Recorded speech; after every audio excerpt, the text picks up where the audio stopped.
दोस्तों, जिस ईरान को बम से मिटा देने की धमकियां दी जा रही थी, वही ईरान दुनिया की सबसे बड़ी ताकतों में से गिने जाने वाले अमेरिका और उसके राष्ट्रपति डोनाल्ड ट्रंप के सामने ऐसी स्थिति खड़ी कर चुका है कि ट्रंप को कई जगहों पर झुकता हुआ देखा जा रहा है। और ये एक कूटनीतिक घटनाक्रम नहीं बल्कि वैश्विक राजनीति की उस बदलते संतुलन की झलक है जहां ताकत, रणनीति और समय तीनों का खेल एक साथ चलता है। खबर आई है इस्लामाबाद से, जहां ईरान के विदेश मंत्री अब्बास अराची पहुंचे थे।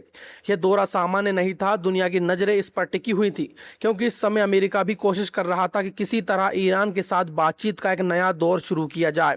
ट्रंप चाहते थे कि उनकी टीम इस्लामाबाद पहुंचे और सीधे ईरान के प्रतिनिधियों से मुलाकात कर एक डील फाइनल कर ले।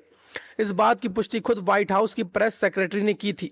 उन्होंने खुलकर कहा कि ट्रंप के करीबी सहयोगी और उनके दामाद जेड कुशनर के साथ एक विशेष टीम पाकिस्तान जाएगी जहां ईरान के विदेश मंत्री से बातचीत होगी। और जैसे ही ये घोषणा हुई, पाकिस्तान की मीडिया में हलचल सी मच गई।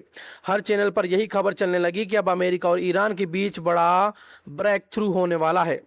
लेकिन कहानी यहां से पलटती है। अब्बास अराची ने इस पूरी योजना को एक झटके में खारिज कर दिया। उन्होंने साफ शब्दों में कहा कि ईरान किसी भी हालात में अमेरिका के साथ डायरेक्ट बातचीत नहीं करेगा जब तक कि अमेरिका पहले ये स्पष्ट न कर दे कि वो ईरान की किन किन शर्तों को मानने के लिए तैयार है। और ये सिर्फ एक बयान नहीं था, ये एक कड़ा संदेश था कि अब बातचीत की शर्तें ईरान तय करेगा। और इस फैसले के पीछे ईरान के सर्वोच्च नेता की रणनीति थी। पहले से यह निर्देश था कि बिना स्पष्ट प्रस्ताव के किसी भी तरह की बातचीत नहीं की जाएगी। यानी अब खेल पूरी तरह से बदल चुका था। जहां पहले अमेरिका शर्तें तय कर रहा था, वहां अब ईरान अपनी भूमिका निभा रहा है। और इस स्थिति को संभालने की कोशिश पाकिस्तान के फील्ड मार्शल आसिम मुनीर ने की। उन्होंने अरागची से अलग कमरे में बातचीत की और उन्हें मनाने की पूरी कोशिश की। यहां तक कि कहा गया कि सिर्फ 10 मिनट के लिए सही, लेकिन ट्रंप की टीम से मुलाकात कर ले। लेकिन अब्बास अरागची अपने फैसले पर अड़िग थे। उन्होंने कहा कि वो सिर्फ प्रस्ताव देने आए हैं, बातचीत करने नहीं। और जब अमेरिका उस प्रस्ताव को स्वीकार करेगा तभी बात आगे बढ़ेगी। अब्बास अरागची इस्लामाबाद से सीधे ओमान के लिए रवाना हो गए। यानी उन्होंने अमेरिका के प्रस्ताव को पूरी तरह नजरअंदाज कर दिया।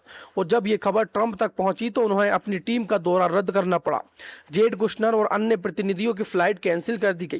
ट्रंप ने बाद में मीडिया से कहा कि पाकिस्तान जाने की कोई जरूरत नहीं है और ईरान चाहे तो खुद अमेरिका से संपर्क कर सकता है। लेकिन इस बयान के पीछे सच्चाई साफ दिख रही थी। ये एक तरह से उस अपमान को छिपाने की कोशिश थी जो उन्हें झेलना पड़ा था। और अब सवाल उठता है कि आखिर ट्रंप इस स्थिति में क्यों पहुंचे हैं, और इसका जवाब है दबाव।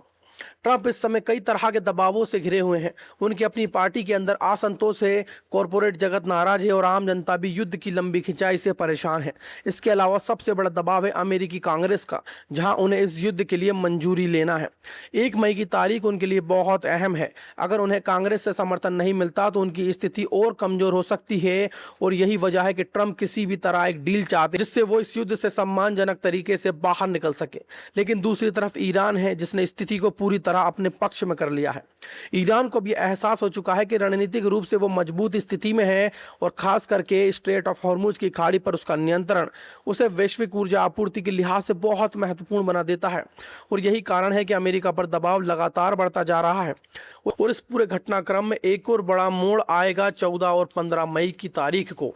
इन दिनों ट्रंप की मुलाकात चीन के राष्ट्रपति शी जिनपिंग से होने वाली है। और यह मुलाकात सिर्फ अमेरिका चीन संबंधों तक सीमित नहीं है, बल्कि इसमें ईरान का मुद्दा भी केंद्र में रहेगा। एक्सपर्ट्स का मानना है कि अगर कोई देश ईरान को बातचीत के लिए मना सकता है तो वो सिर्फ चीन है। लेकिन यहां भी एक ट्विस्ट है। चीन इस स्थिति का फायदा उठाना चाहेगा। वो अमेरिका को कमजोर स्थिति में देख रहा है और संभव है कि वो ऐसी शर्तें रखे जो अमेरिका के लिए असहज हों।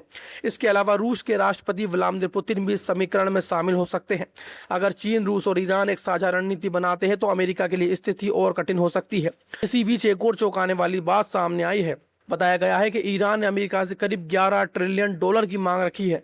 और ये रकम उन संपत्ति और संसाधनों से जुड़ी है जो 1979 की इस्लामिक क्रांति के बाद अमेरिका ने फ्रीज कर दिए थे। इसमें सोना, तेल, बैंक खाते और अन्य संपत्तियां शामिल हैं। और ये मांग इतनी बड़ी है कि इसे मानना अमेरिका के लिए लगभग असंभव है। लेकिन ये मांग अपने आप में एक रणनीतिक कदम है दबाव बनाने का। और अब पूरी दुनिया की नजर इस बात पर है कि आगे क्या होगा। क्या ट्रंप चीन के सामने झुकेंगे? क्या अमेरिका ईरान की शर्तें मानेगा या फिर ये तनाव एक नए युद्ध की ओर बढ़ेगा।